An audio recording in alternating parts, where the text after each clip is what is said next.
सभी को राधे राधे, जय श्री कृष्ण। तो welcome to a new video. तो आप देख सकते हैं कि जो अक्षय तृतीया की सायंकालीन रूटीन था, उसमें मतलब हम लोगों ने शाम को दीपक बनाए थे आटे के, क्योंकि माटी के दीपक जो थे वो मेरे पास ख़त्म हो चुके थे और फिर शाम को मेरा जाना भी नहीं हो पाया। तो फिर मैंने शाम को जो था वो आटे के ही दीपक बना लिए, क्योंकि ये भी बहुत शुद्ध होते हैं।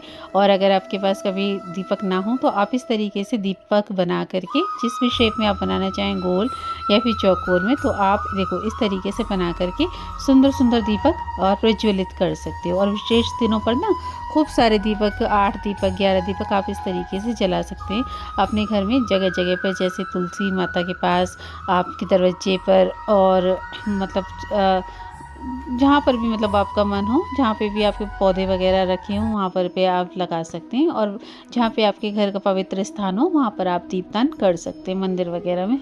तो फिर इस तरीके से हमने जो शाम का लाला के लिए दूध था वो गर्म कर लिया था, और फिर लाल जी के लिए देखो आ गए थे दूध लेकर शाम को मंदिर में। तो मंदिर में आने के बाद में फिर सभी पूजा भी कर रहे थे, क्योंकि बहुत विशेष दिन था आज। और आज के दिन नाम जप का और पूजा का और दान का बहुत महत्व होता ही है। तो इस तरीके से हमने जो पूजा थी वो अपनी तरफ से कोशिश की कि अच्छे से अच्छा लाल जी की सेवा की जाए, अच्छे से अच्छा उनके लिए जो उत्सव है वो मनाया जाए। तो इस तरीके से फिर हमने जो दीपक थे उनमें तेल वगैरह था और बाती वगैरह जो थी वो लगा दी थी। और उसके बाद में अभी कर लेते हैं दीप प्रज्वलित। तो देखो खूब सुंदर से अच्छे से दीपक हमारे जल चुके हैं, और धूप वगैरह भी हमने जला ली थी। उसके बाद मंदिर के जो पट थे, दूध लाल जी को जो भोग लगाया था, तो पट खोल दिया था। उसके बाद में लाला की समस्त दीपों से आरती की, क्योंकि जब लाल जी को ऐसे खूब अच्छे अच्छे समस्त दीपों से आरती करो तो उनको बहुत सुख मिलता है और बहुत प्रसन्नता होती है, क्योंकि उनको उत्सव और जो ये नई नई चीज़ें करना लाला के लिए उनको बहुत सुख देता है। तो आप लोग भी घर में ऐसी चीज़ें करते रहा करिए उत्सवों पे, विशेष दिवसों पे, और पूर्णिमा हो गया, एकादशी हो गई, और जो भी विशेष दिवस पड़ते हैं उन पर अगर आप इस तरीके से लाला की सेवा करते हैं तो उनको बहुत बहुत सुख मिलता है। तो हमने अपने सामने वाले घर के दरवाजे पर भी दीपक लगा दिए थे, जैसे हम किसी विशेष दिवस पर या दीपावली वगैरह पर दीप प्रज्वलित करते हैं, ठीक इसी तरीके से आप चले जाएंगे माँ तुलसी के पास दीप प्रज्वलित करने। और अभी आ गए हम अपने मंदिर में वापस लाला के पास। तो लाल जी को दूध का जो भोग था वो अपने हाथों से पधराया, फिर उसके बाद में जो घंटी थी वो बजा दी। अभी जो पूजा करने के बाद में जो धूप होती है उसको समस्त घर में जो है वो घुमा लाएंगे, और खूब अच्छे से लाला की जो है वो नज़र उतार लेते हैं, और फिर आ जाते हैं फटाफट से ऊपर, क्योंकि अभी लाला के लिए प्रसादी भी बनानी थी। तो आज मैंने वीडियो ज़्यादा लंबा शूट नहीं किया, क्योंकि मैं भी थक गई थी आज सुबह से कामों में। और तो फिर मैंने बस जो खाना बनाया था उसकी देखो ये सब्ज़ी बनाई थी और रोटियां बनाई थी। सब्ज़ी ये बहुत अच्छी बनती है आलू टमाटर की, इस तरीके से आप सब्ज़ी बना सकते हो आलू उबाल के, तो ये बहुत अच्छी लगती है खाने में।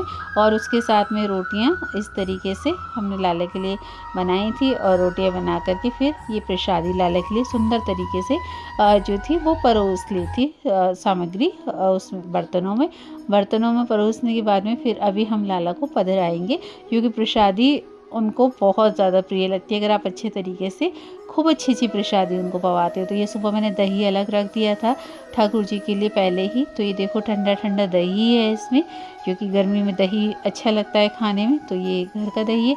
और ये अब आ जाता है घी, और घी पे लगाएंगे, गर्मा गर्म रोटियों पे लगा देंगे घी। और घी लगाने के बाद में फिर हमारी थाली जो है लाला की वो हो जाएगी बिल्कुल तैयार। तो आपको हमारे ब्लॉग कैसे लगते हैं ज़रूर से कमेंट बॉक्स में बताया कीजिए, और आप लोग भी लाला के लिए खूब अच्छी अच्छी से प्रसाद बना के उनको पधराया कीजिए। तो देखो इस तरीके से लाल जी का जो भोजन प्रसादी था वो हो चुका था पूर्ण रूप से कंप्लीट। अभी हम गैया माता की एक रोटी थी उसको भी साइड में रख लेंगे, क्योंकि गैया नीचे ही होती हैं, तो उनकी रोटी पहले अलग निकाल के पहले उनको दे देते हैं, फिर मंदिर में लाल जी के लिए जो होता है वो भोजन प्रसादी पधरा देते हैं, फिर उसके बाद में सभी घर में सभी लोग पाते हैं। तो इस तरीके से कुछ थी। देखो अब प्रसादी हमारी चली गई है, छोटी बहन ले गई थी प्रसादी नीचे, क्योंकि मैं खाना बना रही थी अभी। तो फिर खाना बनाने के बाद में फिर मैं आई, फिर मैंने ठाकुर जी को भोग लगाया और फिर मुझे आज थोड़ी सी देर हो गई थी लाला को सुलाने के लिए, तो मैंने माला करने से पहले लाल जी को लिटा दिया था। लिटाने के बाद फिर मैंने अपना नाम जप की तैयारी की थी, क्योंकि आज काफ़ी जो था हैवी ड्रेस वगैरह पहनाया था, तो मुझे ऐसा लगा मन में कि उनको बहुत थकावट सी हो जाती है, और ये जो गर्मी में ऐसे ड्रेसेस से दिक्कत होती है। जैसे हम लोग खूब भारी वस्त्र पहन लेते हैं तो हमको प्रॉब्लम होती है, इसी तरीके से ठाकुर जी को भी जब आप भारी वस्त्र पहनाते हैं तो उनको कोशिश किया करो कि जल्दी से जल्दी गर्मी में निकाल दो, और अच्छे से हल्के फुल्के वस्त्र रात्रि को शयन के टाइम में पहना दो। तो मैं रात्रि को फिर लाला को हल्की सी जो ड्रेस थी वो पहना दी थी लाल जी को। उसके बाद में किया था अपना नाम जप और लाल जी को करा दिया था शयन। तो ये था हमारा आज का ब्लॉग। कैसा लगा आपको ज़रूर से बताइएगा। अक्षय तृतीया का ये इवनिंग ब्लॉग। सभी को राधे।